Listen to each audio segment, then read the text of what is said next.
我苦修10万年终成仙帝，没想到竟在一场大战中被身后小人暗算，一缕残魂重生到了蓝白星上一个跟自己同名同姓的废物身上。我这是没死。我看着自己的身体，真不敢相信自己这是重生了。等我彻底融合这具身体的记忆后，不禁苦笑了起来。男人名叫叶晨，在大学时对班花张倩婷心生爱慕，即使表白被拒绝了无数次，却依旧是一条忠实的舔狗。但就在1年前，她却如愿以偿地嫁到了张家。没错，是嫁，成为了张家的赘婿。原来就在1年前，张倩婷查出白血病，经过筛查，叶晨的骨髓刚好吻合。为了活命，张倩婷便火速与叶晨领证结婚。没想到，就在张倩婷康复出院后，直接提出了离婚。由于经受不住打击，叶晨竟草草结束了自己的生命。兄弟放心的去吧，从现在开始，我会代替你活出一个新高度的。就在这时，一个身材火爆的妖艳女子正挽着一名身材高大的西装男走了进来。我还以为你死了呢，没想到你的命还挺大，这都能活过来。来人正是原主的妻子张倩婷。赶紧把离婚协议签了，到时候你想怎么死我不管，省得你妈那个疯婆子整天上我家来闹。你的命都是我给的，你就这么狠心对我？我说这话的目的就是想试试这个女人的心到底有多黑。说的好像没有你我会死似的。实话告诉你，少杰已经在美国花重金为我寻找配对的骨髓，就算没有你，我照样也活得好好的。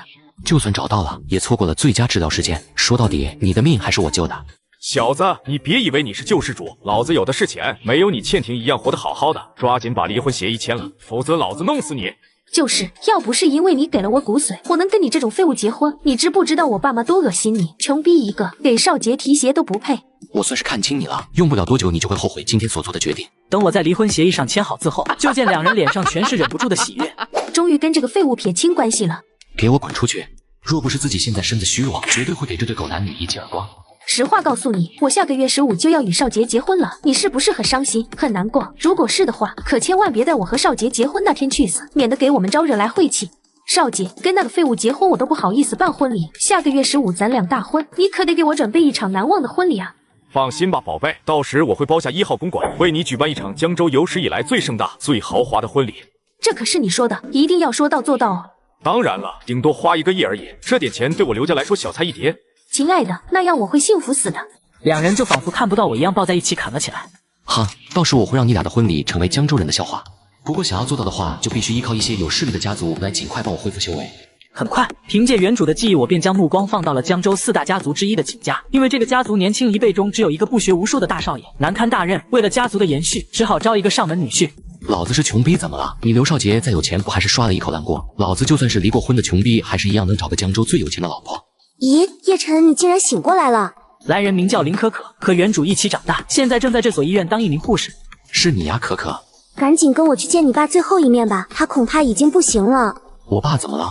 还不是因为你，本来你爸就有心脏病，得知你干傻事，当场就晕过去了。耀华，你醒醒，你醒醒啊！梁女士，我们已经尽力了，现在你先生心跳已经停止，只要脑细胞死亡，我们就能给他开具死亡证明。你还是赶快把医药费交齐，给他准备后事吧。医院病房内，只见一名女子满脸哀求地跪倒在地，面前站着一众医生，似乎在他们眼中，一条人命远不如他们医院的医药费值钱。放屁！你们这群庸医，我爸明明还有救，你们却让我们准备后事，知不知道你们这是草菅人命？你们要是没本事救，那就我来。此话一出，一众医生差点笑掉了大牙。小子，你当这是呢？这里是医院，可不是你们村口情报站，吹牛逼找错地方了吧？小陈，你醒了？妈，放心吧，爸不会有事的。我想起来了，这小子就是3天前因为吃了一瓶安眠药送到医院抢救的那小子。我也想起来了，他还是咱们江州天宝中药堂的道岔门女婿，因为被媳妇踹了，才想不开自杀的。小子，你要是能救活你父亲，别说免了你们医药费，我还可以再给你10万。要是救不了，你就给我跪下磕头道歉。那你就好好看着吧。下一秒，只见我手中不知何时多出一根银针，瞬间刺入叶耀华的胸口。这一针下去，只见原本已经咽气的叶耀华猛地坐了起来。耀华，你怎么样了？好多了。眼前这不可思议的一幕，瞬间惊呆了在场的一众医生。这怎么可能？说你们是庸医，还一个个的不服气。现在呢，还有脾气不？一众医生宛如学生一般的被数落着，只有吴建雄突然灵光一闪，扑通一声向我跪了下来。叶大师，请您收我为徒，我保证将您的针法发扬光大，让您的名声响彻整个医学界。抓紧滚！就你这副德行，还不配当我叶晨的徒弟。对了，别忘了拿10万块。吴老，金爷大发雷霆，让您赶紧过去一趟。听到金爷，吴建雄的脸色瞬间难看了起来。果然，一进病房，一个巴掌直接扇到了他的脸上。吴建雄，你就是个废物！我娘自从脑出血后就一直神志不清，你说能治好？2个月都过去了，现在我娘连我都认不出来了。金爷，我们医院的专家都尽力了，实在是老太太脑血管堵塞太严重。不要跟我说这些没用的，再给你们半个月时间，要是还治不好，老子就拆了你们医院！吴建雄闻言顿时吓出一阵冷汗。金爷混迹在江州政商道3界，不说一手遮天，也是数一数二的人物，他一句话便可以改变一个人的命运。金爷，我想起来了，有个叫叶晨的，他的医术十分高超，刚刚还救活了已经咽气的父亲，或许他能治好老太太。那快把他叫来呀！他已经离开医院了，不过我们可以提供他的资料，凭金爷的本事找到他应该不难。阿虎跟他去拿资料，天黑之前务必把叶先生请来。而另一边，我已经带着父母来到了江州最豪华的一间酒店吃饭。就在这时，包厢的门被人一把推开。我操，这3个人不会是鬼头胎吧？这么能吃？你谁啊？跑我们包厢干嘛？没看到我们在吃饭吗？我谁？小子，把耳朵竖起来！老子就是江州秦家唯一的大少爷秦洛云。秦洛云，秦家大少爷，应该就是那个要招婿的秦家了。我还以为是哪个不长眼的家伙，原来是我未来小舅子啊！坐，大姐夫赏你一只皮皮虾。我这话顿时听得秦洛云一脑袋雾水。就你这一身的穷酸样，我姐能看上你？不是说是未来大姐夫吗？你激恼什么？你姐会看上我的？我他妈！秦洛云被气得肝都疼。就你这样的货色，给我姐舔鞋都不配。她要是能看上你，我他妈自挖双目。你说的，到时可别说闹着玩，让我不要当真哦。叶先生，实在抱歉，这个包厢是秦少爷专用的，我以为他今天不会来，您又消费了那么多，所以就让您在这好包吃饭了。没想到秦少爷带朋友过来了，所以希望您能行个方便，我给您换个包厢。看着眼前的秦洛云，我的眼神瞬间变得冷冽了起来。叫你小舅子是给你面子，别蹬鼻子上脸。不认你这个小舅子，你他妈算什么东西？给我滚出去！再唧唧歪歪打搅我一家吃饭，看我不给你打到你姐都认不出来。我带父母去酒店吃饭，没想到境遇富2代上门找茬。当他让小弟围殴我时，我直接一脚教他做人。给我滚出去！再唧唧歪歪打扰我一家人吃饭，看我不给你打到你姐都认不出你来。此话一出，面前的一众富2代全都懵了，他们怎么也不敢相信，一个农村出来的土狗竟敢放出此等豪言。这人莫非是哪家公子哥出来体验生活的？可江州上流社会的人我们都见过，从来没听说过有叫叶晨的。此人我认得，他就是天宝中药堂的前任道昌门女婿，据说还因为老婆要跟他离婚，闹着要自杀呢。原来这小子是个废物，那咱还怕啥？兄弟们，上！下一秒，一众小弟瞬间将我围了起来，而我则是不屑的冷哼一声，直接一脚将秦洛云踹到了墙上。大家一起上，干死他！一众人刚想上前，却被我一个眼神瞬间吓退了回去。哎，你别过来！小子，叫姐夫。我叫你妈。叫不叫？不叫。叫不叫？不叫。叫不叫？不叫。姐夫，别打了！就当我扇到第99个巴掌时，秦洛云再也坚持不住，还是叫出了口。你早叫不就行了，何必遭这罪呢？秦少。就在这时，酒店老板带着一众保安急匆匆地闯了进来，看到自家大客户已经被打成了猪头，顿时心头一凉。周边，你他妈是乌龟吗？老子被打成这样的你才来，这海鲜馆你还要不要开了？对不起，秦少，是我来晚了。对不起有个屁用，给我砍死他！好的，秦少，去把这小子给我废了。姓叶的，这回我看你怎么死！就在一众保安刚想动手时，却见一名服务员慌慌张张地跑了进来。周董，虎哥来了。哪个虎哥？就是金爷身边的雷虎啊。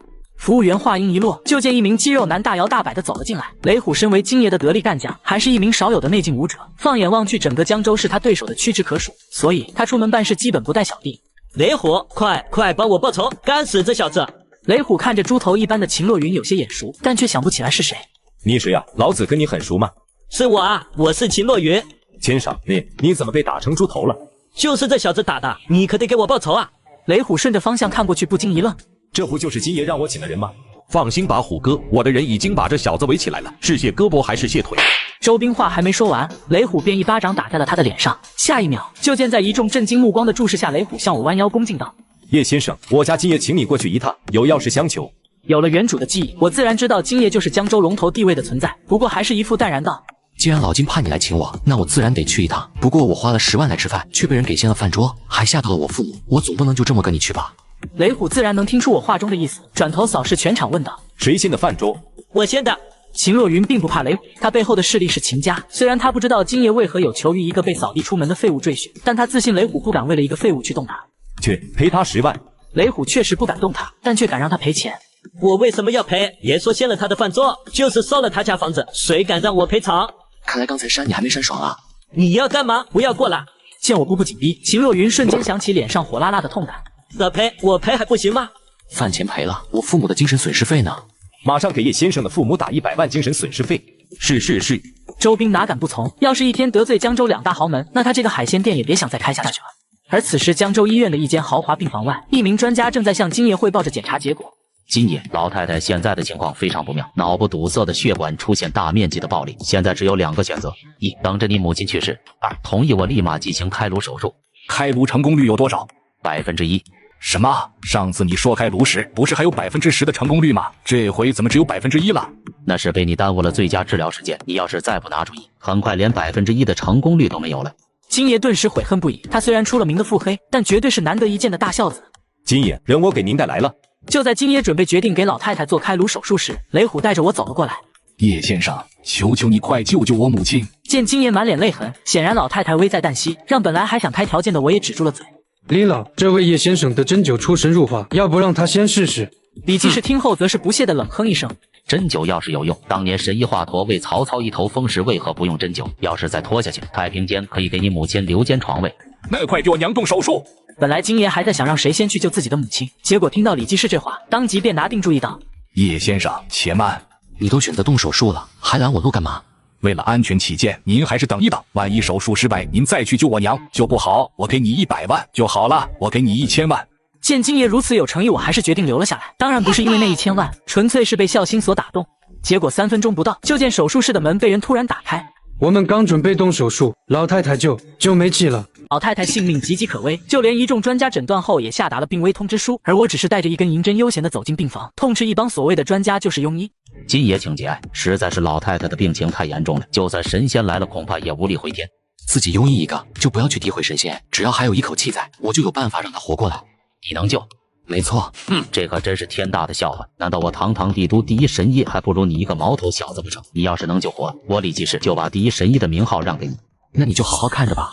没想到众人看到我掏出银针后，竟毫不吝啬地对我嘲讽了起来。你该不会是想用这几根破针头救人吧？现在都什么年代了，竟然还有人用中医救人，估计看个头疼脑热都困难吧？叶老弟，你有把握吗？放心好了，治不好不要钱。我懒得跟众人废话，瞬间便将手中的银针刺入老太太的身体里。经过半小时的治疗后，只见原本只剩一口气的老太太此刻竟慢慢醒了过来。娘，你终于醒了。你是？娘，我是大牙呀。大牙，你是我的大牙。是啊，娘。此刻一旁站着的一众专家全都满脸惊诧，他们怎么也不敢相信一个马上就要咽气的人竟被一根小小的银针救了回来。叶神医，你的大恩大德我今天好永世铭记。阿虎马上让天豪集团的财务给叶神医打1000万，不对，是2000万。等我告别金天豪后，便火速将这2000万全部购买了玉石。要不是地球的灵气太稀薄，哪用得着这些东西帮我恢复修为？与此同时，一辆豪车缓缓驶入一座豪华庄园内，从车上下来一个长相完全不输当红明星的女子，她便是叶晨指定的唯一妻子秦洛雪。爷爷，您身体不好，怎么又跑出来练功了？是雪儿回来了。海伯，你也是，明知道爷爷一练功就咳得厉害，你还让他练？江州局势有变，老爷子也是坐不住啊。爷爷，出什么事了？进屋看了洛云再说吧。秦洛雪刚走进客厅，就见沙发上坐着一个猪头青年。你是洛云？你脸是怎么回事？是一个叫叶晨的王八蛋，他非要我叫他大姐夫，我不叫，他就一直生我，最后我叫了他姐夫才肯罢手。什么？还有这种事？不对，洛云的大姐夫那不就是我老公吗？竟然连我的便宜也敢占！查到他住哪了没？我们带人找他去。查到又有什么用？大了。爷爷，难道就这么算了？那个叶晨是金天豪的人，雷虎明知洛云被那叶晨所打，却袖手旁观，这意味着什么？你应该清楚。爷爷是说，金天豪与另外3个家族站在一起，要孤立咱们秦家了。秦家是一块大蛋糕，那些人都知道我没几年可活了。等我死后，秦家100年基业就将毁于一旦，家族没落了。我对不起秦家的列祖列宗。秦正清由于一时情绪激动，竟差点晕了过去。爷爷，您怎么了？快送爷爷去医院。不用了，爷爷这病无人能治，多则活个1、2年，少则几个月。本来爷爷是想洛云如有出血，把秦家交给他，将你嫁入帝都豪门，这样便可稳住秦家100年基业。可他太令我失望了。现在爷爷要做一个决定，希望你不要怪罪爷爷，以后秦家这重担就由你来扛了。所以爷爷必须为你择一良婿入赘咱们秦家，帮你守住咱们秦家100年基业。秦洛雪听后当即便沉默了。试想哪个女孩不想找一个自己真正爱的人当老公？但最终为了秦家，她还是点下了头。次日一早，刚刚还是平静的河面突然溅起数十米高的浪花。不错不错，短短一夜，我的修为便达到炼气大成。看来作为过来人，哪怕在地球，修炼速度也是能够突飞猛进。由于时间还早，我便随手抓起几条鱼在河边烤了起来。我还以为是谁在烤鱼，原来是叶神医呀！我循声望去，竟然是金天豪和雷虎。哟，这不老金吗？来来来，见者有份，尝尝我的烤鱼。那必须得给叶神医面子尝尝。对了，老金，听说你是个内劲大成的武者，露一手我瞧瞧呗。吃人的嘴短，那我就露一手给叶神医瞧瞧。金天豪说着，便随手拿起一块石头，用力一挥，下一秒便化成一片粉末洒了下来。怎么样，叶神医？厉害啊！我笑着回答道：“总不能说就这点本事跟自己比，连个屁都算不上吧？”这年头要奠定自己的地位，还得靠拳头硬。不瞒您说，用不了多长时间，我便可以打败秦家掌舵人秦正清，让我金家取代秦家，名列江州4大家族行列。我微微蹙眉，不过很快淡然一笑。秦家在江州的地位，没有任何人能够取代。为何？因为秦若雪是我未来的老婆，秦家有我罩着，谁也动摇不了秦家在江州的地位。我这话一出口，两人的脸色瞬间便拉了下来。这家伙还真把自己当成个东西了，还想阻拦金家崛起，看来不能留他了。随即金天豪便给了雷虎一个眼神，雷虎也马上会意。叶神医，不得不说你的医术非常高明，确实有让秦家继续辉煌的能力。但你要知道，就算你的医道再高，在武道面前终究是一颗软柿子。雷虎说这话的意思就是警告我别站错了队，否则他分分钟能要我的命。哦，是吗？说着，我的闪光开启，刹那间竟凭空出现一把寒光凛凛的长刀。聚气成刀，这是武道宗师。看看是你俩的拳头硬，还是我的刀锋利？金天豪拜见叶宗师。雷虎有眼无珠，冒犯到叶宗师，还请叶宗师恕罪。也不知道我这一刀砍你俩身上会怎样。别，会死人的呀，叶宗师。此时金天豪和雷虎胆都要吓破了。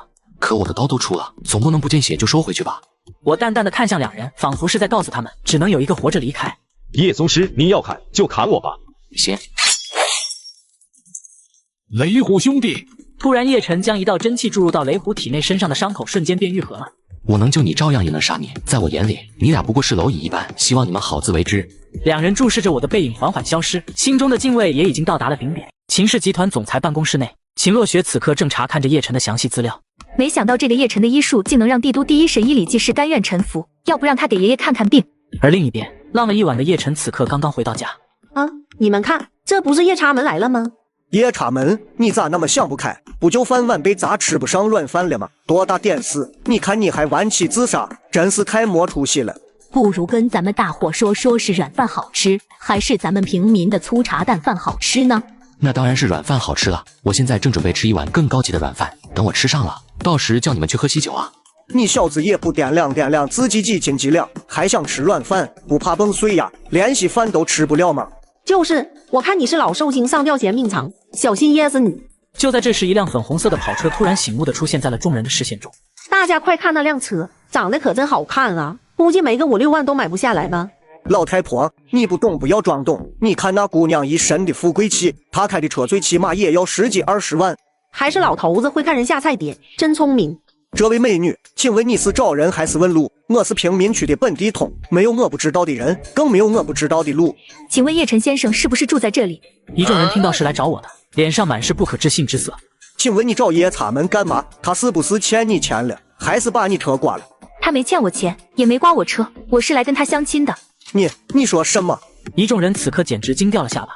如果我没猜错的话，你应该是秦若雪小姐吧？我是秦若雪，你应该就是叶晨叶先生吧？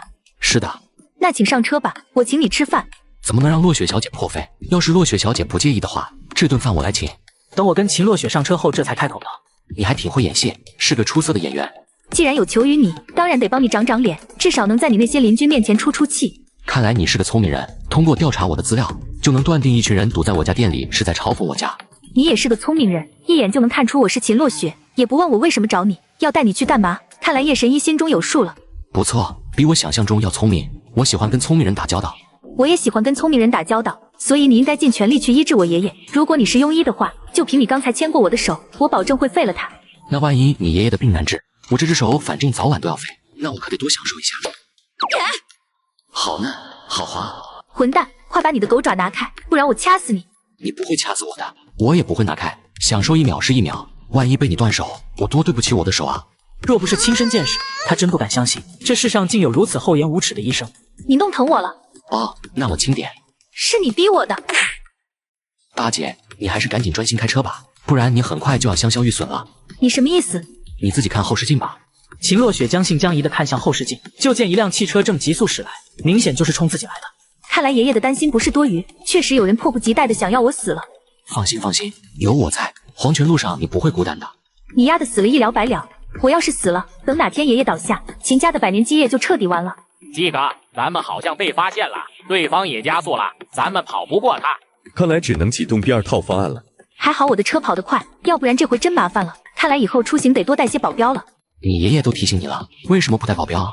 你以为我不想带啊？还不是为了不给你一家惹来麻烦，才单枪匹马来找你，否则一个车队来找你，能把你一家推上风口浪尖。看来自己这个未来的老婆心眼还挺好的嘛，没想到自己这未来老婆心眼还挺好。对了，你这车防弹效果怎么样？还行，一般手枪打不进来。你是说他们要开枪？你自己看车窗，马上就要枪林弹雨了。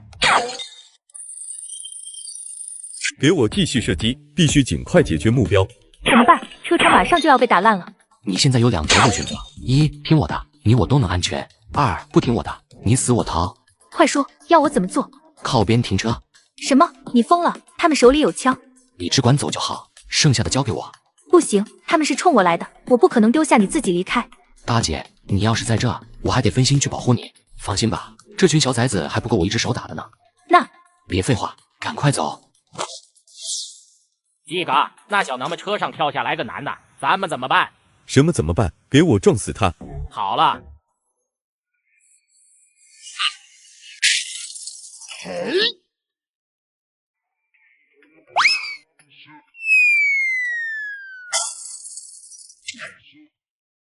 我的天，这小子还是人类吗？这简直就是超人！而这一幕却被刚刚离开却又折返回来的秦若雪看得清清楚楚。我的天哪，他这是怎么做到的？鸡哥，我怎么闻着好像有什么东西烧焦了似的？我也闻到了，好像是烟花的味道。蠢蛋，你忘了咱们后备箱里还放着炸药吗？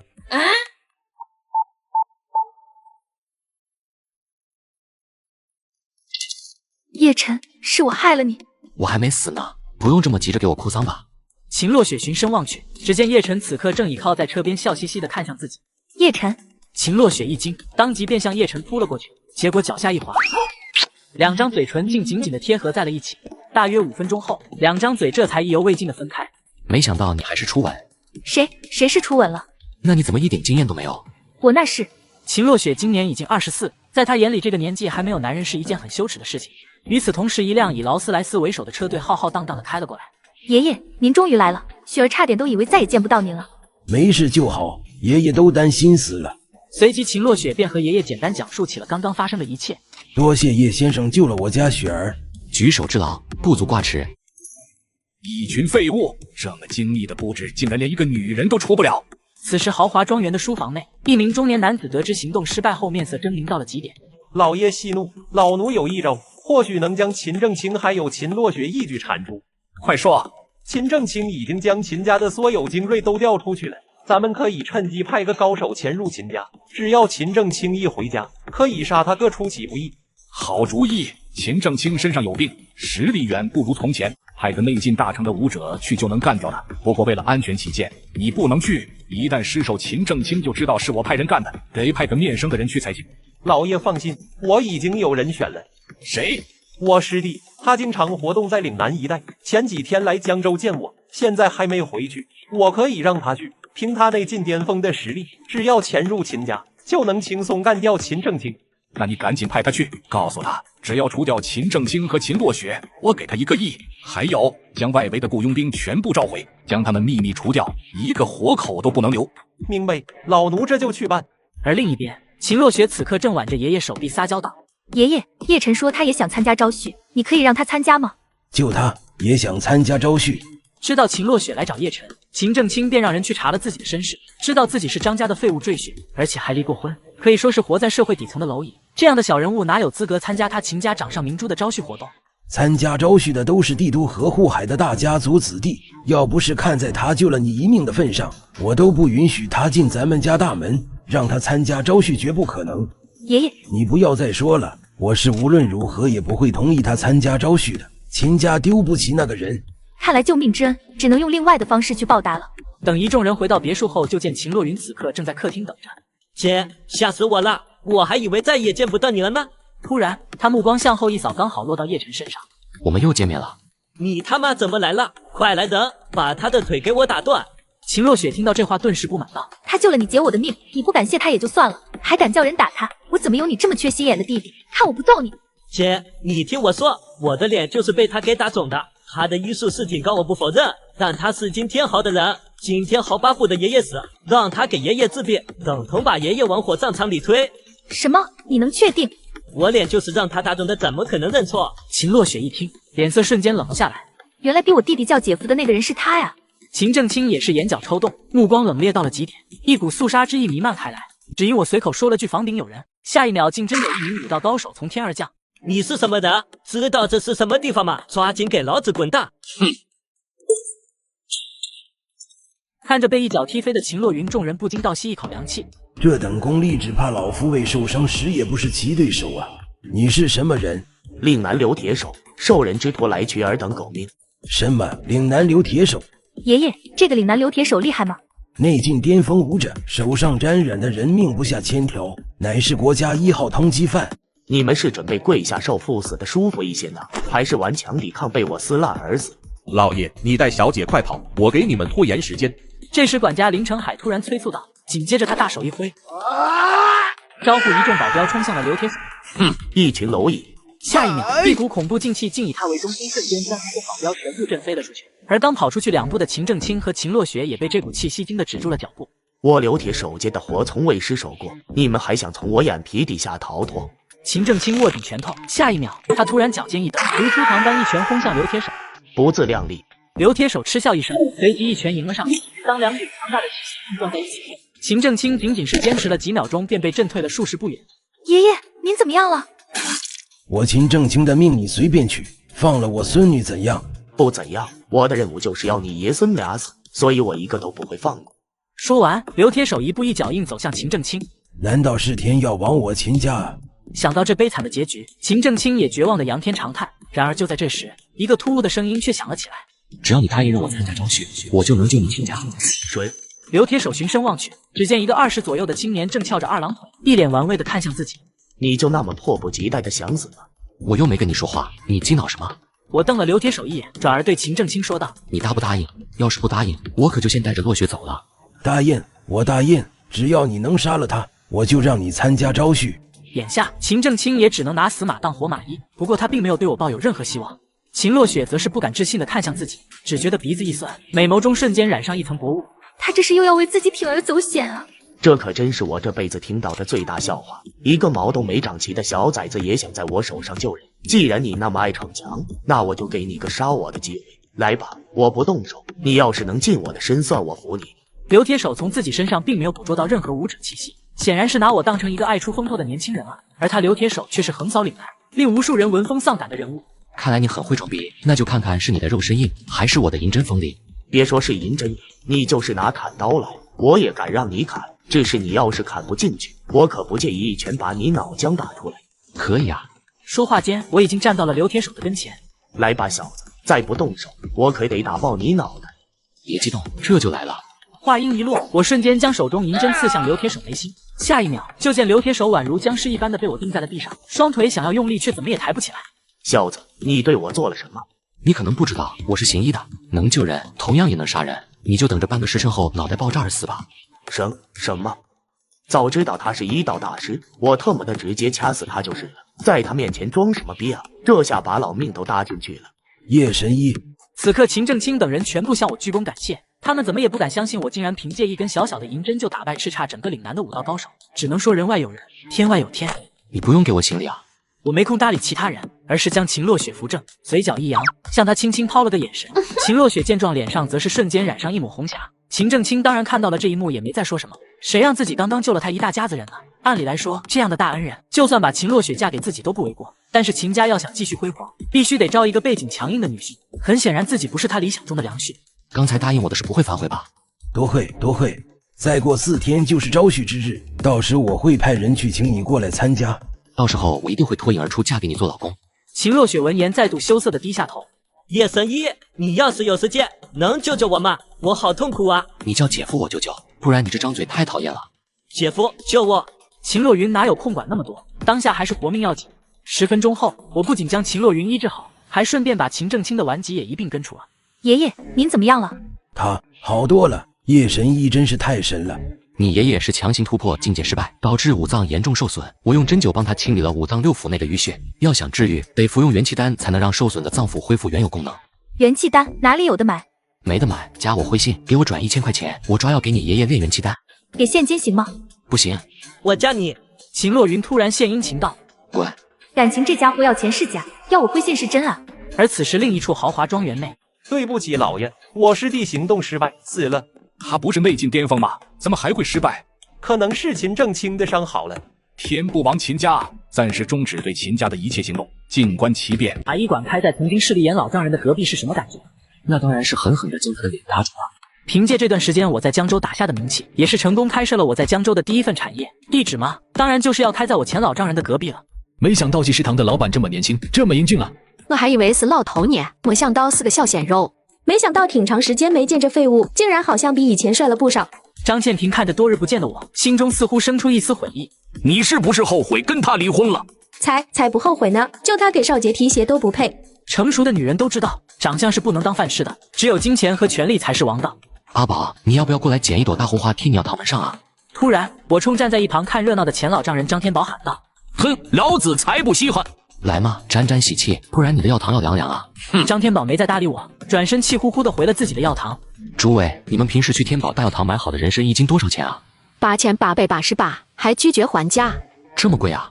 我故意摆出一副吃惊的模样说道：“我们济食堂好的人参不要8888，只需4888，一斤好的人参带回家。”我去，竟然比天宝大药房的人参整整便宜了4000啊！废物，有你他妈的这样做生意的吗？你这是恶意竞争！我一斤卖4888，还能赚将近1000块，是你太黑心了，就知道自己赚得盆满钵满。有考虑过很多人为了看病卖房卖车，甚至倾家荡产吗？从今天开始，凡是低保户来我这看病一律免费，买药全部批发价，我得对得起我的招牌。话音一落，全场掌声雷动，一旁的张天宝则是气得脸都绿了。这他妈是要断老子财路啊！就在这时，数十辆豪车缓缓驶了过来。你看，施少杰带人来了。他们早就想到自己的药堂一开业，绝对会跟他天宝大药堂对着干，所以也提前做了些防患和针对性的准备。很快，刘少杰便带着一帮人浩浩荡荡地走到了张天宝面前。当然，这些都是提前找好的演员。张医师，你的药堂总算是开了，在江州看病还得是你最强啊！你这药堂一关，我有点小病症都不知道该找谁了。1周前我女儿血崩如潮，上医院都没用，幸好张医师开了一副药喝下就止血了。今天我特意带女儿来感谢张医师。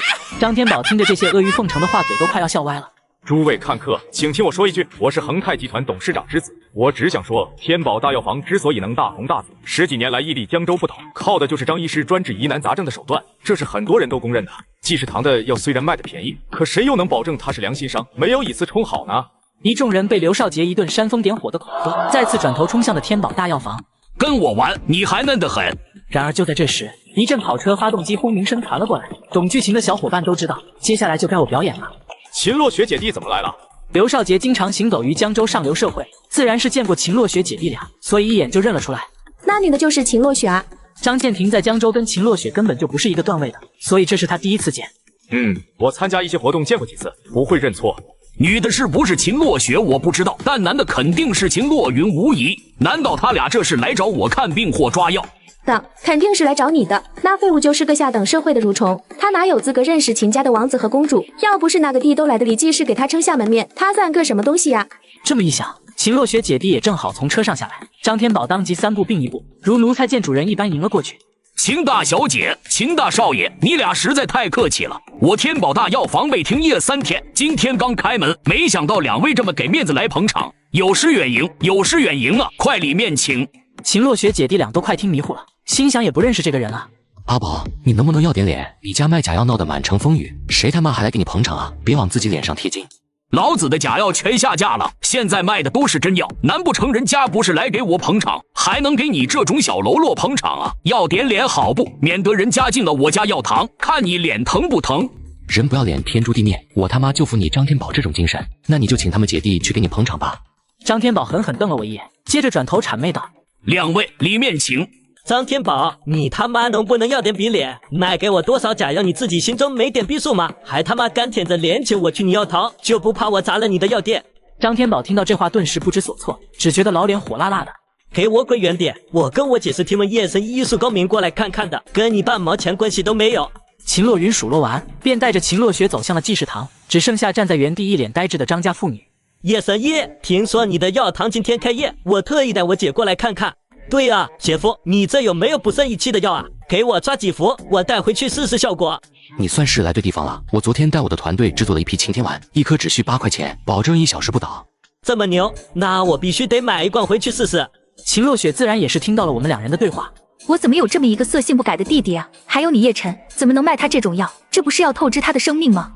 很快，我的祭祀堂便人满为患，不过大多数都是为了目睹江州第一美女秦洛雪而来的。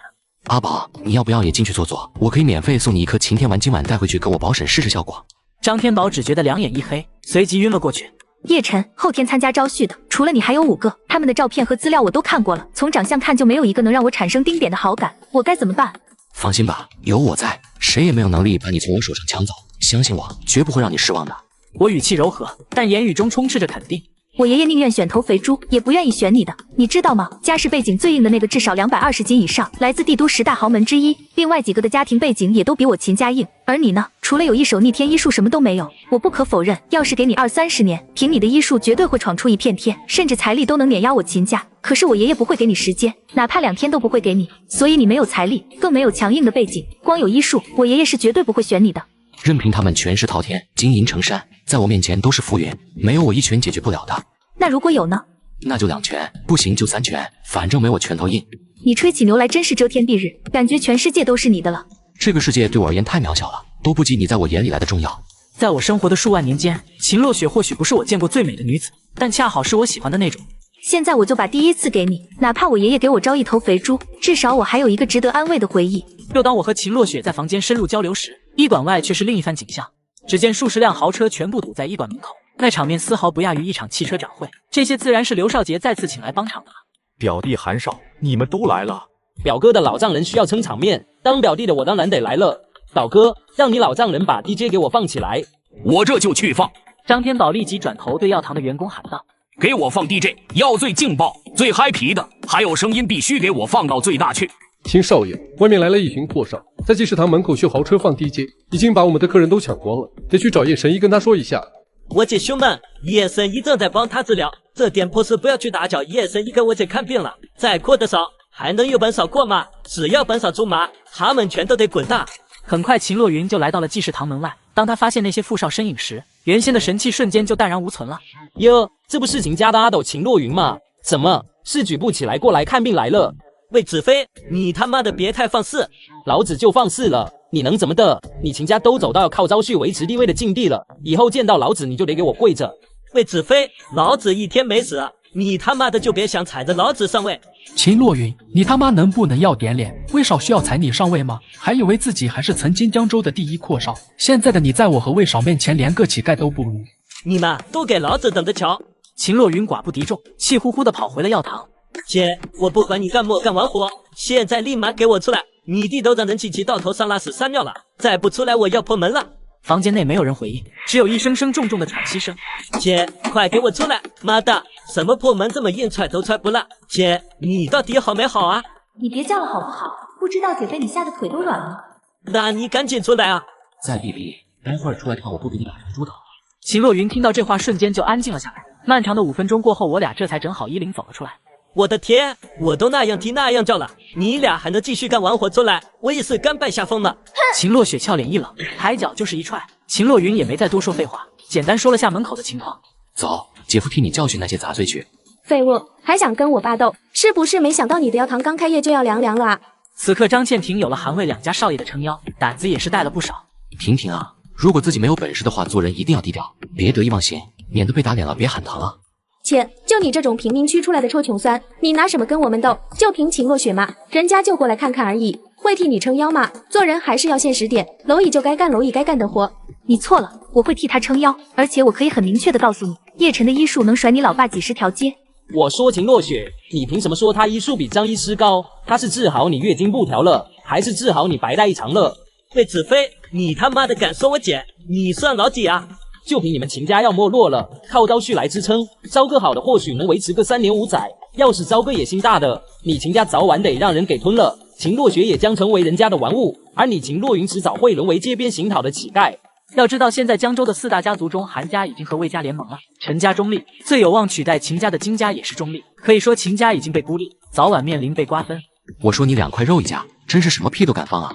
小子，你知道我是谁吗？信不信老子一句话就让你那个小医馆关门？魏子飞说完，身后的保镖便走上前来，看来是要动手了。表弟，你快整死他，替我出口恶气！好的，表哥，你们几个上，把他给我废了，我要亲手弄死他！恰在此时，一声刺耳的喇叭声响起，很明显又到了我装一波的时间了。卧槽，这不是金爷的座驾吗？难道金爷来了？什么？金爷来了？听闻金爷驾到，在场人无不震惊。据传他曾救过护海王一命，就因如此，在江州没人敢和他作对。姐，咱们还是撤吧，这个惊天豪咱惹不起。表弟，这金爷也是你叫来的吗？不是啊，我哪里叫得动他？那他这是……别急，我过去探探他的口风。说着，魏子飞当即满脸堆笑的走向金天豪。金叔叔，金老太太，你俩怎么来了？是魏少啊。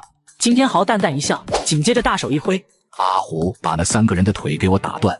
魏子飞闻言先是一懵，紧接着立马反应了过来，叶晨跟秦家姐弟不就是3个人吗？姐，我们快跑吧，我可不想成废人啊！瞧你那怂样，有我在没人动得了你。本来心脏都提到嗓子眼的秦洛雪，听闻我这话，悬着的心也放了下来，想起自己这几天内连续救了他2次，所以这次他也选择相信我。快！几声骨头碎裂的声音便响了起来，但当魏子飞看清楚后，顿时惊掉了下巴。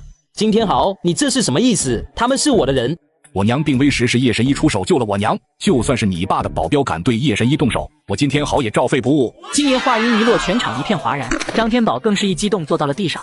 这废物救了金老太太，那这不就是抱上金爷的大腿了？难道你要与我魏家为敌不成？金天豪闻言目光一狠，抬手就是一巴掌甩了出去。就是你爸也不敢拿这种语气跟我说话，你算什么东西？再敢多说一句，老子连你也一起废了！还有你们，要是给叶神医的药堂捧场我欢迎，要敢再捣乱，魏子飞是你们的前车之鉴。刹那间，不管是撑场的阔少，还是看热闹的人，全都一哄而散。叶先生，秦小姐。金天豪扶着老母走上前来，对着我和秦洛雪微微鞠躬，但这可让秦洛雪惊得脑中一片空白。要知道，金天豪一直都有取代秦家的想法，2家更是老死不相往来。难道这是给叶晨面子，要与我秦家冰释前嫌了？看来这家伙比我想象中的要神秘啊！叶先生，我也不知道你喜欢什么，这张卡就当是我娘俩给你捧场的礼物了。来到屋内后，金天豪更是大气的将一张银行卡递到了我的面前。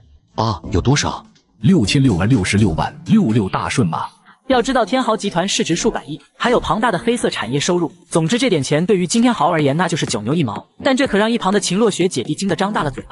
拿去，以后缺钱就找我。要是再敢去踢你姐房门，看我不给你打成猪头！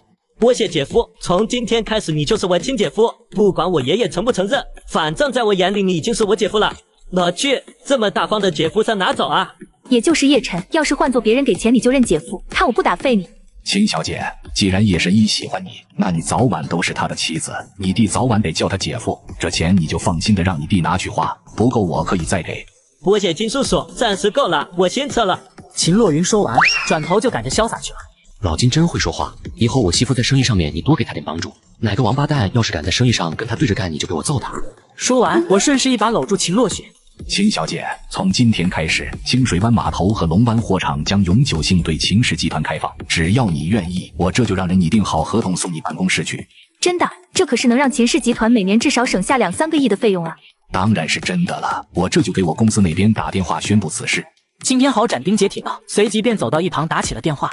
叶晨，谢谢你，你的面子为我减轻了很大的压力，我都不知道该怎么谢你了。我不要你谢，只要你能开心就好。我顺势将秦洛雪揽入怀中，此刻的秦洛雪就像一只慵懒的小猫咪，尽情享受着我带来的安全感。秦小姐，我公司那边已经在你合同了，中午就会送到你公司。那我就先回公司了，得赶紧把这个好消息宣布下去。别呀，我们之间的事还没办完呢，不急着回去的。秦洛雪顿时一阵无语，还有人在呢，你羞不羞啊？秦洛雪瞪了我一眼后，转头还是回了公司。老金，叫阿虎带人护送我媳妇回公司。好的，叶先生。叶先生，还是你牛逼呀，能让江州第一美女在你怀里乖死小绵羊。金某不得不佩服叶先生的人格魅力以及过硬的泡妞手段。一般了，说吧，出手这么阔，是不是有事求我？叶先生，是这样的，护海王杜月华是我大哥，最近有一股海外势力想要侵占他的地盘，而且已经有2座码头被这股势力控制了。我大哥为此大动肝火，并给对方下了战书，约定今晚子时决战江州河畔。我大哥说了，此战若胜，会给我2亿酬金。叶先生若肯出马，这钱我全部给你。这个杜月华在护海的地位如何？就是护海首富也得给他7分面子。护海数千万人，除了市里那2个顶级大佬，几乎没人敢得罪他。我知道了，今晚我跟你去一趟。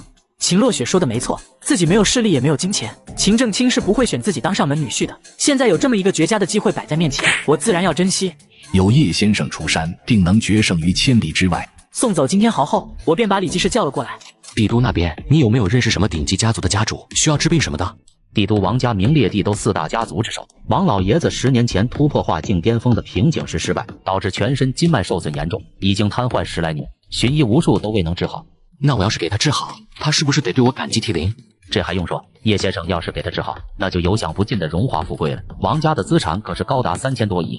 我不用他给我多少钱，我只要他能来江州给我撑个场面就行，这点要求他能做到吧？我现在只要给他儿子打个电话，说有人能治好他老爹，他立马就会带他老爹乘专机来江州。只是王老爷子这病年头太久，恐怕不好治啊。怎么，你质疑我的本事？不敢。李继世立即就像做错事的孩子一般，晚上给他打电话，让他明天到江州，到时我去给那老王头把病治好。李继世答应后，随即退了出去。秦正清啊，秦正清，你看不起我，等后天招婿，我看你怎么求我给你当上门女婿。说着，我嘴角一扬，宛如一只狡猾的狐狸。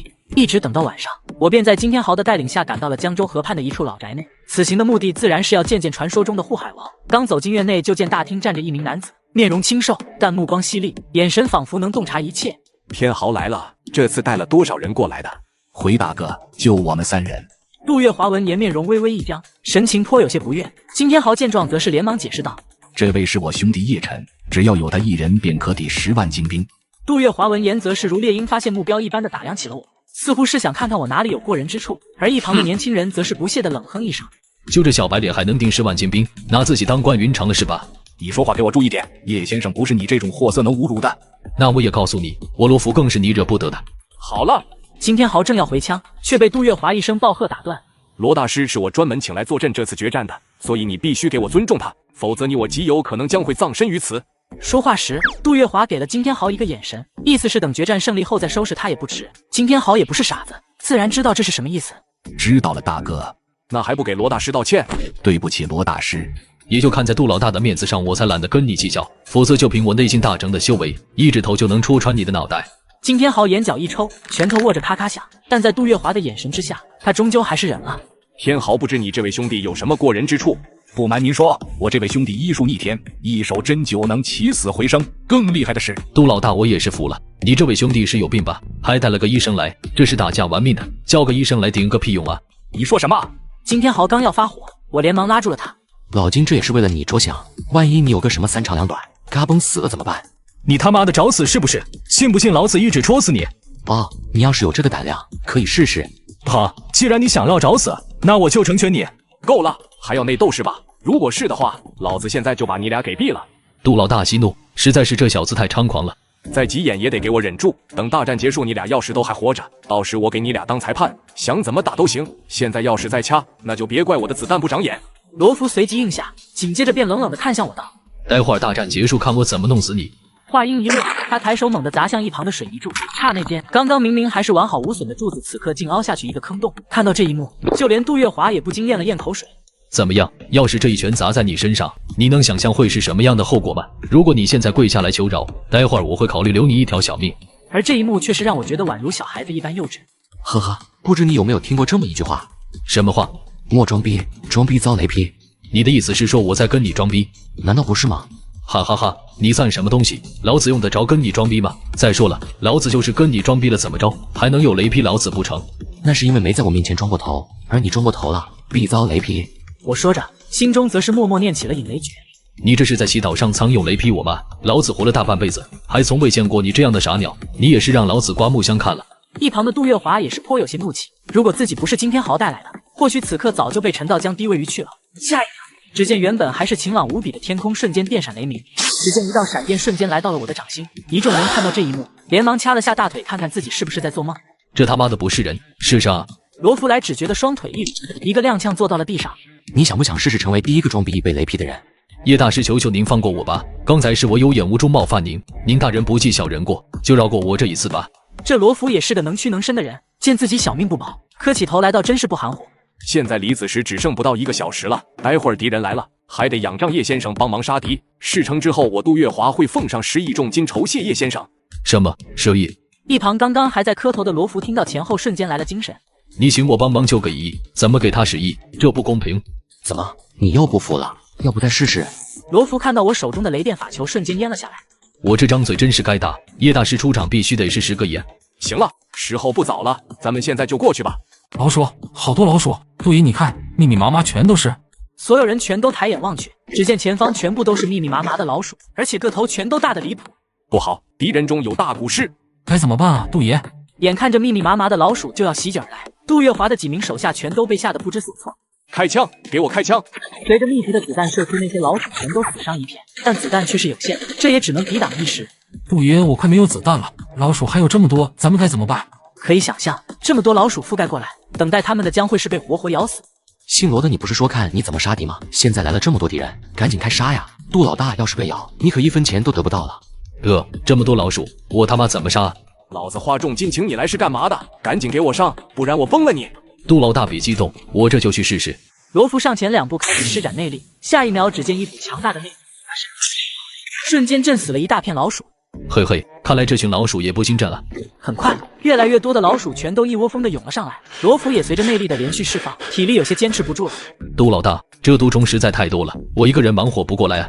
杜月华知道他已经尽力了，只可恨这些老鼠的数量实在太多了，但罗浮的眼神却是落到了我的身上。现在该轮到你了，希望你别让我失望啊！你要是超不过我的数量，领酬金是你得比我少。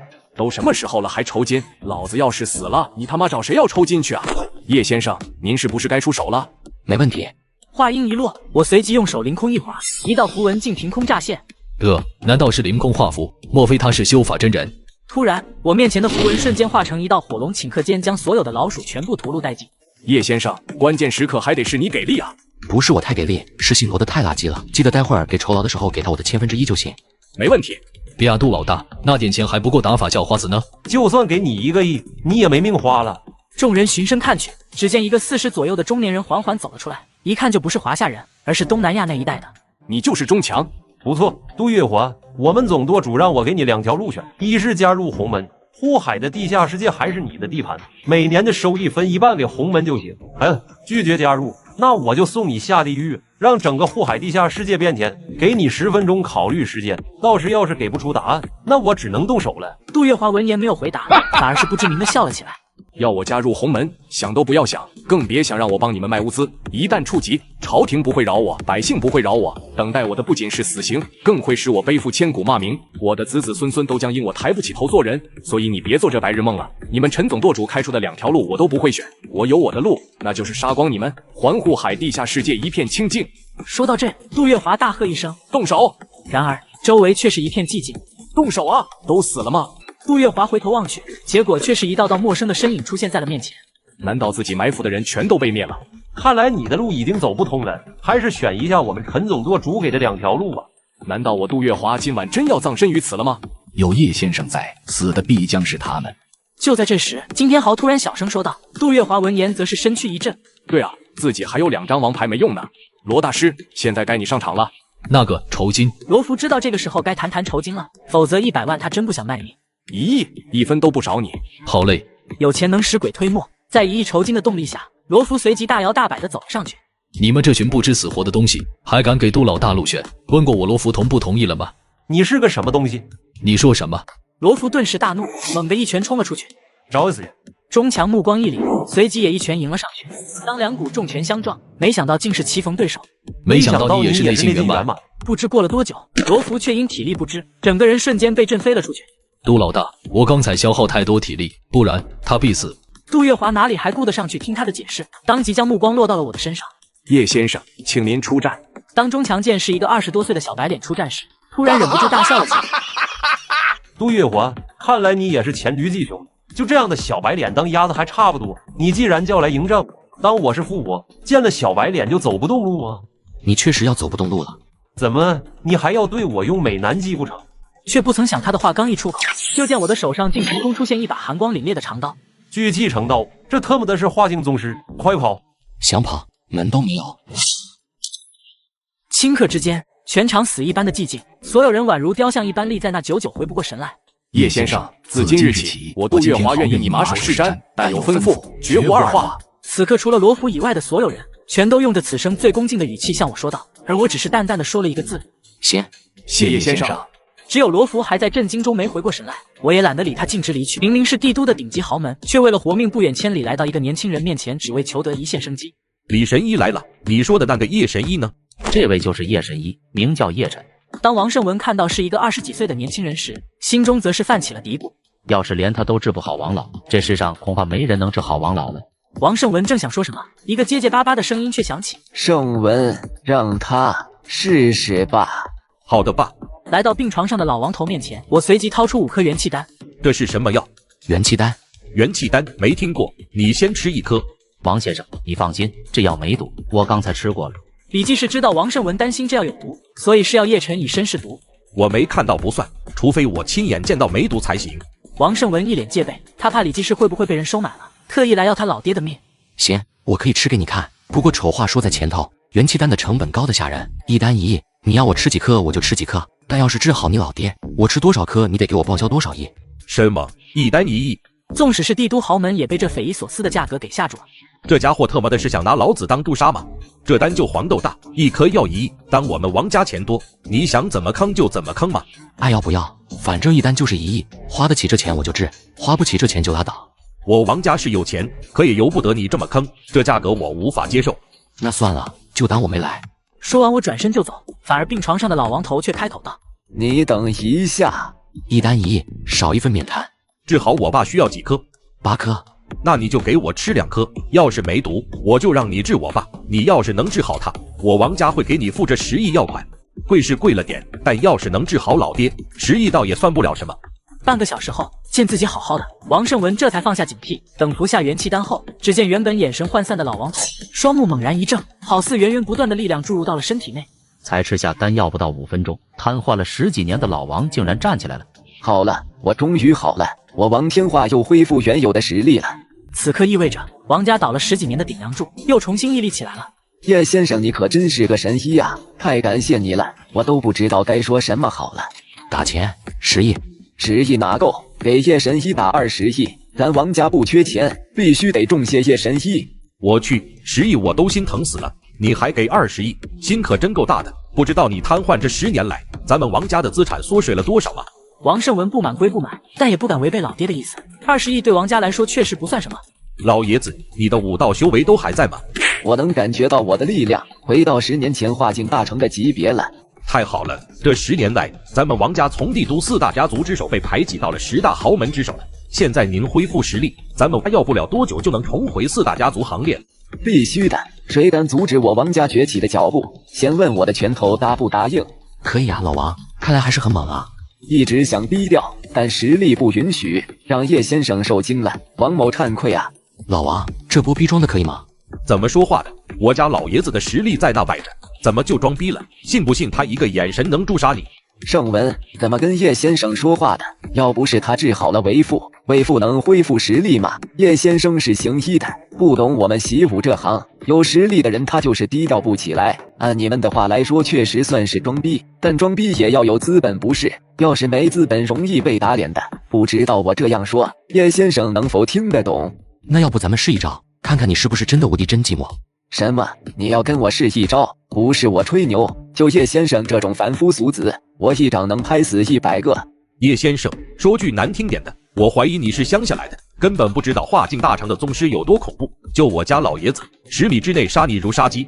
是啊，叶先生，武入化境连子弹都伤不了，举手投足之间皆有万钧之力，根本不是我们这些凡夫俗子能碰的。是吗？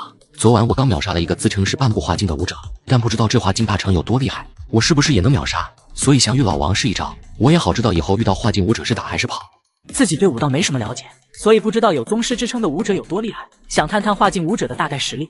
就得连武者该有的气息都没有，还秒杀半步化境，你怎么不上天？叶先生，你也别跟我对一招了，我怕轻轻出手就能把你打死。这样吧，你要是好奇华镜宗师有多厉害，我就站在这让你打一拳。你要是打得动我，算我服你。不过我可要提醒你，别用力太大，免得手指骨打碎就不好了。行，那我就探探你的实力。我说着走到王天化跟前，将拳头顶在他的胸口上。运足你的全部力量站好，免得我探不出你的实力。王天化也很无奈，只能按叶晨说的做了。谁让他治好了自己？来吧，站稳哦，老王。叶先生，别把手骨打断就行。好。号称帝都第一高手的化神境巅峰武者，没想到竟被我一拳打飞。当众人看到被我一拳打飞的王天化时，全都不由得倒吸一口冷气。要知道，这可是化神境巅峰强者，莫说是拳头，就连子弹也奈何不了他。可这样的强者竟被我一拳打飞，若不是亲眼所见，恐怕他们做梦都不敢这么想。咦，你怎么这么厉害？现在不说杀我跟杀鸡一样简单了。叶先生饶命，是我有眼无珠，不知天高地厚，多有得罪，还请您原谅。罢了，懒得跟你这种蝼蚁计较，去把你老爹扶出来吧。不多时，王天化便从另一个房间被扶了进来。哎呀，怎么伤成这样了？我刚才明明只用了5分力啊！叶先生，没想到您竟如此强悍，是我失算了。早知道他这么厉害，我就不在他面前装了。那你还说自己无敌寂寞不？王天化想起自己刚才装逼的样子，不由老脸一红。也只有叶先生才真正配得上无敌寂寞啊！对了，叶先生，您结婚了吗？问这个干嘛？见王天化一脸贼笑，我就知道没啥好事。是这样的，叶先生要是没结婚的话，我就把我孙女许配给你，咋样？这是我孙女的照片，叶先生请看跟您有没有眼缘。哎，你这手机不错啊。这是老夫新买的，叶先生要是喜欢，可以送你几部。那旧的呢？那肯定是扔了。像老夫这种地位的，手机从没用过第二次。行了，言归正传，我是已经离过婚的男人，现在正有个心仪的对象，正打算入赘他们家，你就别乱点鸳鸯谱了。啥？入赘？叶先生，你没搞错吧？就你这样的超强者，足以一手建起一个威震天下的大家族，多的是豪门把闺女往你家里送，你怎么那么想不开去入赘？哎，因为爱情。王天化听后顿时无语，我则是嘿嘿一笑，跟他说起了正事。没问题，明晚我保证前去给叶先生撑排场。不过我有个要求，希望叶先生能答应。什么要求？就是你成婚后，能不能把我孙女也一同收了，让她一起伺候你？我去，入赘别人家然后再娶个小的，哪怕是可以娶很多老婆的仙界也没有这个规矩。老王别闹，这个我不能答应。别啊，叶先生，这年头哪个强者没几个小老婆？你就收了我孙女吧。老王，你太疯狂了，在下告辞。别跑啊，叶先生，你到底怕什么嘛？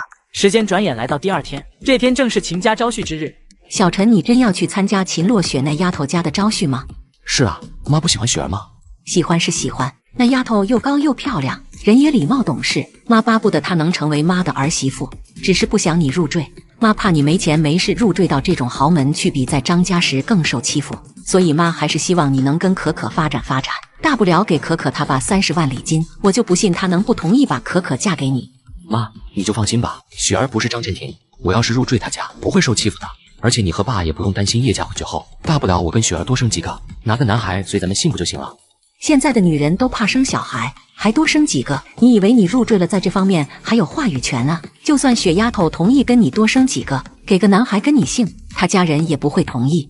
好了，儿子有儿子的打算，咱们当父母的支持他就是。再说了，洛雪那丫头确实讨人喜欢，你不也说过她要是能成为儿媳妇该多好？就让儿子去追求她的幸福吧。那我就先去了，保证让秦洛雪成为你们的儿媳。臭小子，还真是不知自己几斤几两。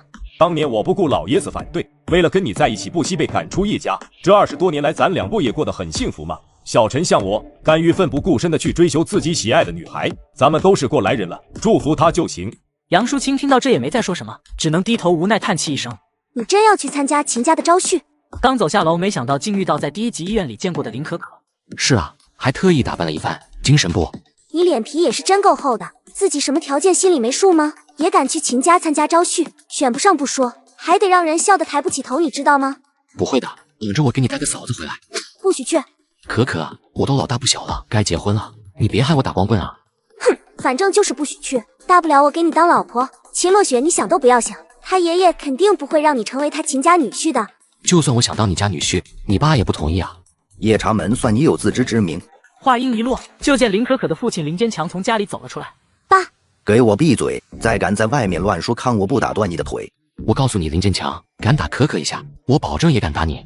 你算什么东西？我打不打我女儿关你屁事！你要是敢缠着她，我烧了你家房子。也就我现在要去参加招婿，不想在你身上浪费时间，否则绝对能让你哭一顿。你他妈的敢威胁老子，看我打死你！林坚强见我已经走远，冲我的背影狠狠骂道。而此刻秦家客厅内却是热闹非凡，秦家的子女全都悉数到场。姐，你今天可真漂亮，就像仙女下凡一样。也不知道哪位公子哥能够成为今晚的幸运男神，牵着姐姐的手一起共享人世繁华。听着众人的夸奖，秦洛雪的脸上却是没有丝毫喜色。闺女，客人差不多都到齐了，老爷子让你下去一下。好的。而此刻，叶晨正骑着摩托车，冒着绵绵细雨奔赴秦家。各位选手们，你们最强劲的爹来了！宴会厅内，秦洛雪此刻宛如仙子一般的站在台上，台下5名等待招婿的男子哈喇子已经流了一地。漂亮，实在是太漂亮了！此女只应天上有，人间难得几回见啊！若不是亲眼所见，真不敢相信这世间竟有如此绝美之女。听着台下不绝于耳的赞美声，秦洛雪不禁想起了叶晨，然而那个她最希望看到的身影却依旧没有出现。我就不该对你抱任何希望，你终究是因为胆怯丢下我不管了。也对，就算你付出再大的努力也是徒劳。或许你不来，我能更好的去面对这个残酷的现实。秦洛雪心中说着，脸上不禁泛起一抹凄凉的惨笑。小安，快来跟大家打声招呼。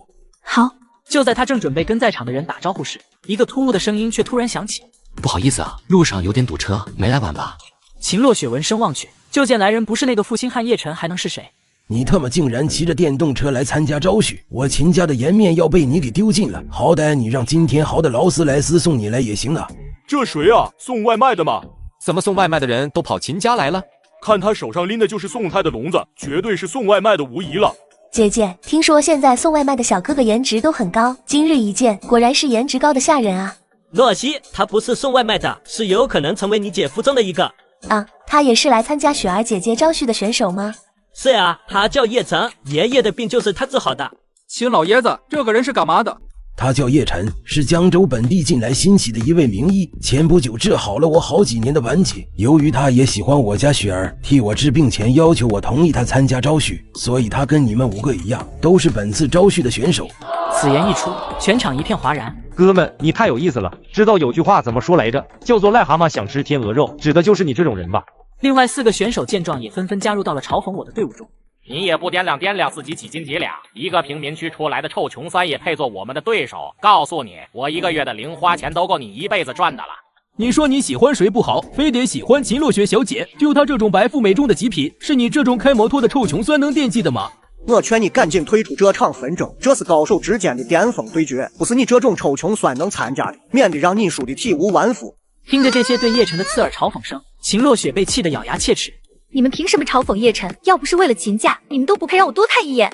1、2、3、4、5，你们这5只牲口听好了，今晚我这只癞蛤蟆非得吃一口天鹅肉给你们看，让你们知道，在我这只癞蛤蟆面前，你们连个屁都算不上。话音一落，全场一片死寂。这家伙实在是太狂了。他以为他是谁呀？竟敢这么跟5位大少说话！秦正清更是眼角一抽，拳头握得咔咔响。如果不是念在叶晨治好了他的伤，他保证会一拳捶死叶晨。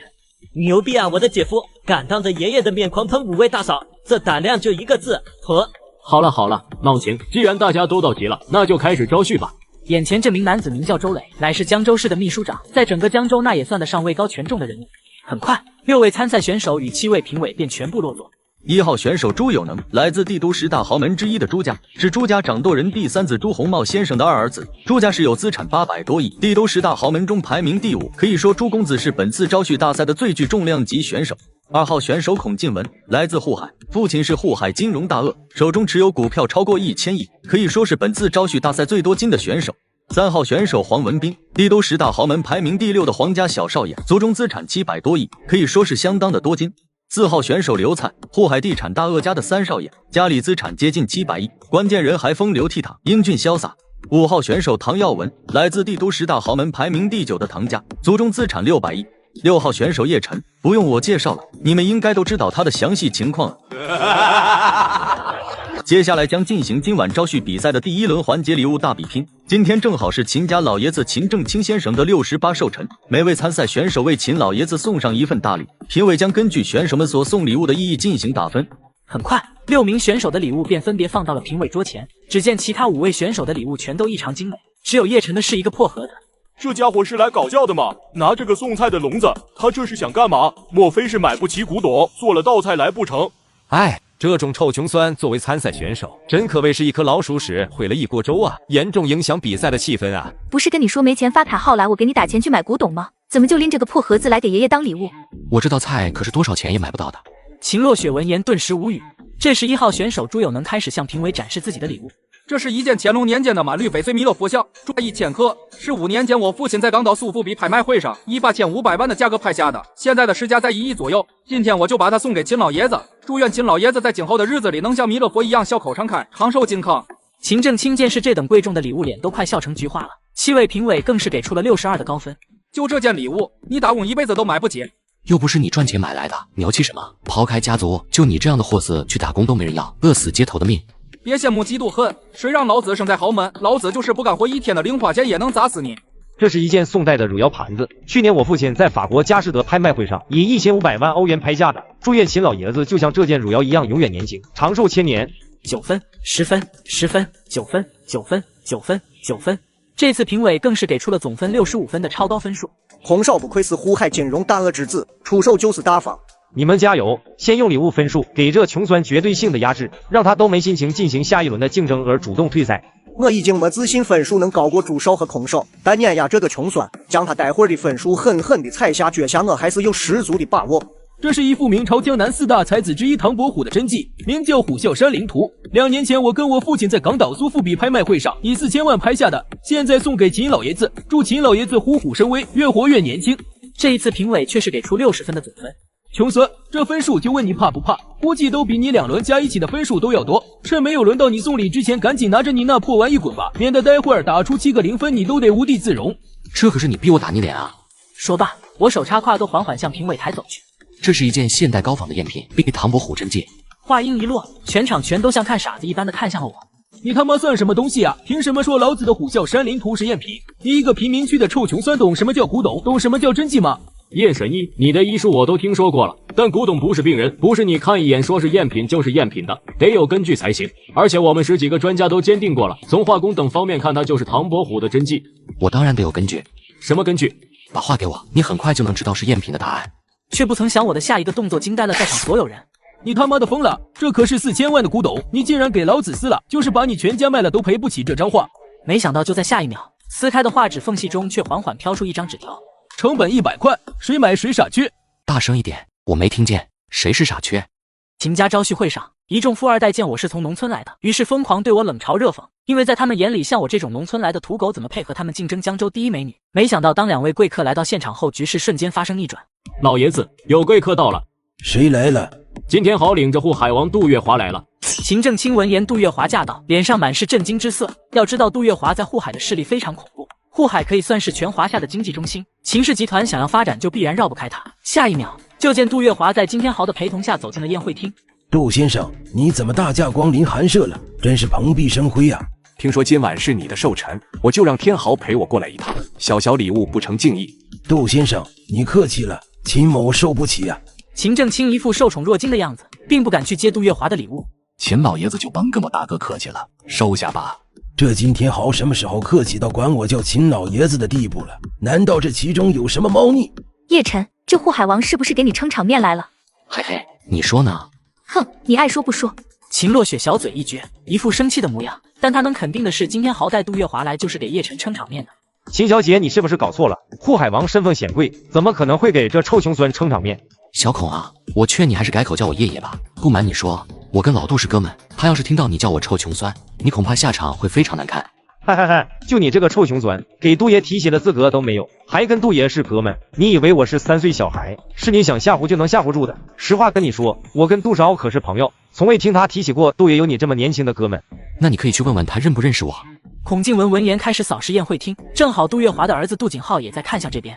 这个字好美啊，不知是哪家的姑娘？这个臭穷酸说他跟杜爷是哥们，还敢不敬的叫杜爷老杜，所以我就叫杜少过来鉴定鉴定，这是不是一枚装逼犯？杜景浩闻言瞬间倒吸一口凉气。什么？你就是叶晨？没错，是我。难道杜少认识这个臭穷酸？却不曾想他的话刚出口，招呼他的便是一记响亮的耳光。你他妈的吃了雄心豹子胆了，敢叫我叶叔叔臭穷酸，看老子不收拾你！这边一动手，瞬间将所有人的目光吸引过来。爷爷，对不起，对不起，我之前不知道你跟杜爷是哥们，有得罪您的地方还望您海涵。孔静文见杜景浩如此生气，立马便开始低头认错。要不说这是大家族调教出来的孩子，总是能立马找出有利于自己的那条路。刚才你不是叫得很爽吗？现在还跟我抢老婆？不敢了，还请爷爷海涵，放我这一次吧。那就滚一边去吧。哼，就算有护海王给你撑腰又怎样？只要我还在这，你就别想得到秦洛雪小姐。就在这时，来自帝都朱家的朱有能站了出来，可以说在场的5名选手中就属他背景最硬。帝都朱家来头挺大嘛，我杜月华的背景或许没你朱家硬，但比钱恐怕你们朱家也未必比得过我。我兄弟是从贫民区出来的，但他是我兄弟，他的事就是我的事，所以他参加招训，我替他出聘礼。说到这，杜月华立马朝厅外喊道：“把东西给我抬进来！”很快，就在全场几百双震惊目光的注视下，10几个箱子被几10个大汉抬了进来。好多箱子，里面装的都是什么呢？看样子好沉，该不会是黄金白银吧？看来护海王是来真的，要是不同意叶晨跟雪儿在一起，恐怕会把这个护海王给得罪死啊！念礼单。话音刚落，一个斯文男子拿着一份礼单站在宴会厅中间，开始大声宣读起来。以下是护海长江集团董事长杜月华先生为庆贺兄弟叶晨入赘秦家与秦洛雪小姐订婚所置办的聘礼。护海中心地段1000平楼中楼一套，价值8000万，可俯瞰半个护海，供叶先生和秦小姐婚后度蜜月所用，房产可随时转入2人名下。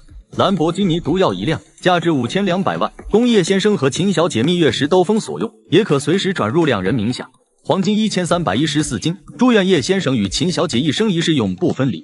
杜月华与金天豪的礼单足足念了20分钟才结束。当众人看到箱子里满满的金银首饰时，一个个全都宛如雕像一般的愣在了原地。要知道，现在1斤黄金将近35万，1314斤黄金价值4亿6千万左右，加上房子、车子之类的，聘礼价值在10亿左右，再加上金天豪所送聘礼，总价值高达近15亿。爷爷，这可是天价聘礼啊！您就让叶晨做我姐夫吧。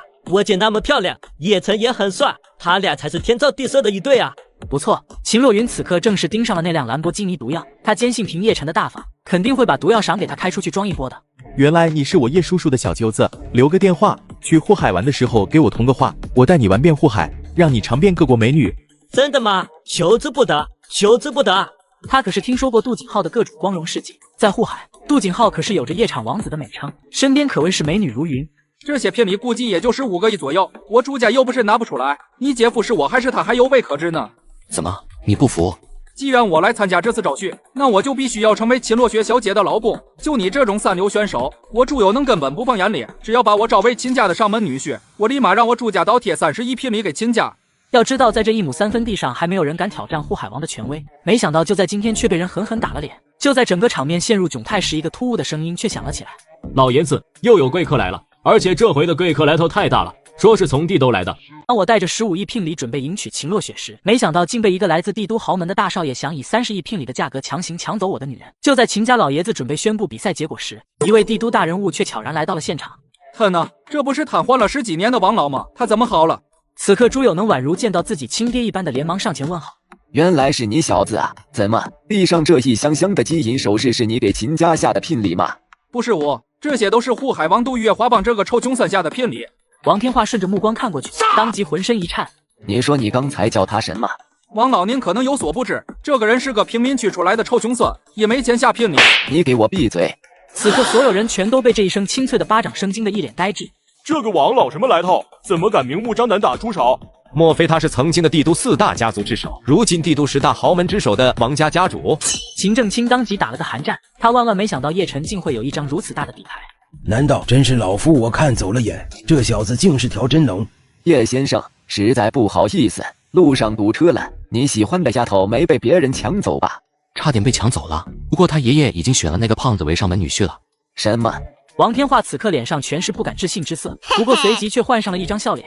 既然人家瞎了眼不选您这条真龙，却偏偏选了条臭虫，那您也别在这待着了，上我老王家去，我把我家灵儿许配给你。我王家乃是帝都10大豪门之首，很快就能位列帝都4大家族行列，那可比这小小的秦家有排面多了。而且我们家灵儿比起这丫头，那也是有过之而无不及啊！此言一出，瞬间惊爆一地眼球，尤其是秦正清，此刻他简直不敢相信自己的耳朵，而秦洛雪却是一把挽住我的胳膊，像宣誓主权一般道：“他是我男人，你不能把他从我手上抢走，而且我也不同意他当你家女婿。”可你爷爷眼瞎不要他，我只能把他带回家给我孙女了。老说我眼瞎，难道我是真的瞎了吗？爷爷，连帝都王家都把叶晨当真龙，我觉得你可以重新考虑一下上门女婿人选了。秦正清此刻是相当的凌乱，他有些搞不懂啊，叶晨怎么就成真龙了？为什么护海王和王家都那么欣赏他？王老，你为什么这么欣赏叶晨？因为他医术逆天，轻松松治好了残疾12年的我。就这逆天医术，我问你，难道不欣赏他吗？怎么样，你要不要他当上门女婿？你要是不要，我可真给他领我王家当上门女婿去了。我已经改变主意，选他当我秦家的上门女婿了。要知道，自己现在展现出的人脉已经碾压了在场的所有人，所以秦正清当然毫不犹豫地选择了我。从今天开始，我终于可以光明正大地将你姐夫了。明天姐夫把杜老太送的那辆毒药借你出去装逼1天。就借1天啊，能不能多借几天？那就得看你接下来的表现。要是你对你姐客客气气的，姐夫把毒药送你都行。我从今天开始，我保证不提房门，不影响你俩，不惹我姐生气，拿她当菩萨对待。招婿的结果已经出来了，以后叶晨便是我秦家的上门女婿。这2天我会安排他俩去领证，然后给叶家下聘礼，再选个黄道吉日把他俩的婚事办了。结婚的日子不用挑了，就本月的15，我已经找人看过了，这一天非常适合结婚。离15只有10天，会不会太仓促了？不会，我早就让老金去布置了，在1号公馆举行，到时我会给雪儿一个终身难忘的婚礼。同时这一天，我也要给张倩婷和刘少杰一个终身难忘的噩梦。注意看，明明刚才还是平静的局面，此刻竟突然出现3名化境宗师强者。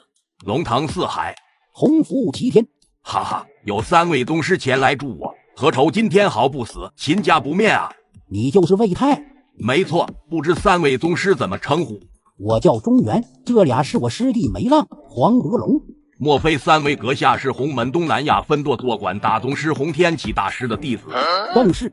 在下顾怀，久闻洪大宗师威名，今日一见，果然洪大宗师座下高徒满座。我师武道通天，已达化境巅峰瓶颈，正在闭关入化境圆满的半步武尊境，我辈只能仰望其项背，永远也追不上我师的步伐。钟大师过谦了，您才60出头，已达化境小成，100岁之前定可入半步武尊境。其实我儿钟强的武道天赋在我之上，年仅不到40就入内境圆满，只可惜数天前战死护海了，我心甚感悲痛啊！什么？贵公子数天前战死护海？我们都没听说过护海有大战发生。数日前，林舵主让我儿带人潜入护海一探护海王杜月华的实力，因我儿立功心切，连克杜月华数座码头，最终约定决战于江州河畔。要不是那个金天豪带了一个姓叶的大师前去助阵，我儿何至于连一把骨灰都找不到啊！而另一边，此刻秦正清正带着秦洛雪浩浩荡荡的来到了叶家老宅。爸妈，你们快看，是我老婆带着岳父岳母来给我下聘礼来了。啥？难道叶晨跟秦洛雪真的成了？哼，哪有下聘礼搞这么隆重的？他夜叉门又不是豪门少爷，这一定是人家娶亲的车队从这路过呢。下一秒，车队缓缓在众人面前停了下来，从车上下来一道绝美的倩影，瞬间闪瞎一众街坊邻居的眼睛。爸妈！听到秦洛雪叫出的这2个字，在场的所有人宛如一副吃了粑粑的表情。爸妈，雪儿叫你俩呢。叶耀华夫妇这才回过神来，连忙一个劲的点头回应。倩家你好，我是雪儿的母亲李慧珍，这位是雪儿他爸秦永年。叔叔阿姨，我是我姐夫的小舅子秦若云，我还在第2集的海鲜馆先过你们饭桌，叔叔阿姨应该还记得吧？记得，印象深刻啊！臭小子，还不快给你叔叔阿姨道歉！叔叔阿姨，晚辈在这里给您俩赔个不是，以后咱们就是一家人了。一阵寒暄过后，秦若云当即便拿出了礼单，在所有人的注视下念了出来：玉龙湾江畔别墅一套，内部价3600万，宾利慕尚一辆，全价800万，帝王绿翡翠手镯一副，价值6000万，百达翡丽手表一副，价值400万，黄金1000斤，银行卡1张，存款10亿。当然，这其中大部分都是从杜月华给的聘礼中抽取出来的。正所谓女婿给的女婿花，一点也不亏。但看到这一幕的林可可眼中却是一副悲凉之色。我和叶晨终究还是有缘无分啊！这个女人的双腿竟长着像蛇皮一样的皮肤，为此女人只能每天穿着厚重的丝袜，就算是40度的酷暑天气，她也不愿意脱下来。请问叶先生，您是怎么知道我腿上的皮肤像蛇皮的？我是名医生，望闻问切乃是基本功。通过你的面貌，我就能看出你体内雄性激素过于旺盛，所以汗毛也会长得旺盛，毛孔自然就会变大。再加上大腿常年得不到光照，自然就像蛇皮一样了。那不知叶先生是否有办法让我根治？只要排除掉一些你体内的雄性激素，蛇皮自然就会消失了。那叶先生可否帮我排除一下？这个我怕我老婆知道，她醋坛子得打翻啊。啊，这个治疗法很特殊吗？是啊，要进行全身按摩，直到出汗排除雄性激素为止。白牡丹闻言只是微微一笑。你不说我不说，你老婆就不会知道了。好像是这个理。再说医者仁心，在我眼里他只是个病人而已。那我们现在就去你房间，我帮你排一下毒素，把衣服脱了，躺床上就行。内衣也要脱吗？那倒不用。饶是叶晨见过的世面再多，在这种绝顶身材面前，还是有些把持不住。大概过了1个小时，白牡丹整个人宛如出水芙蓉一般，两条长腿白皙光滑，仿佛能掐出水来似的。蛇皮真的没了，叶先生，谢谢你。等白牡丹刚换好衣服，房间内突然走进3个人。师姐，2位师兄，你们来了。3人进门后，眼神全在我俩身上扫视。白牡丹自然也察觉到了气氛有些不对。他叫叶晨，是名医生，我刚才让他帮我治了下病。什么病需要在房间里面关起门来治？血玫瑰冷冷说道，脸上一副已经看穿一切的样子。师姐，真的是治病？是吗？那你的脸为什么那么红？哼，你他妈的敢对我师妹做那种事，信不信我弄死你？把狗爪给我拿开，不然我会让你死得很惨。就凭你！师兄，你干嘛呢？把手拿开，我跟叶先生真没做那事。叶先生，不好意思，要不我先送你出去吧。不用。我丢下2个字后便随即大步离去。等我走后，白牡丹这才仔细向众人解释。叶先生好心帮我治病，下次见到他我都不知道该怎么跟他解释了。你还想有下次？好了，师妹，说正事吧。那3个偷渡来到江州的宗师强者有下落了没？我派出去的人找了1天1夜，连个踪影都找不到。师父发话了，说是已经惊动咱们大内，所以派我们3人过来协助你尽快找到那3人，将其除掉，以免给江州带来危害。那咱们这就上警局，让警方协助咱们调查。而另一边，此时金天豪刚回到办公室，脖子瞬间便被一只大手给牢牢掐住了。不想你们老大死，就把杀害我儿钟祥的凶手叶大师叫到金凤湖中心。天亮之前，我要是见不到人，你们就等着替金天豪收尸吧。说完这句话，3人便扬长而去。太好了，等了2个晚上，总算是把金天豪给逮住了。恭喜老爷，这下很快就能坐上江州地下王这把交椅了。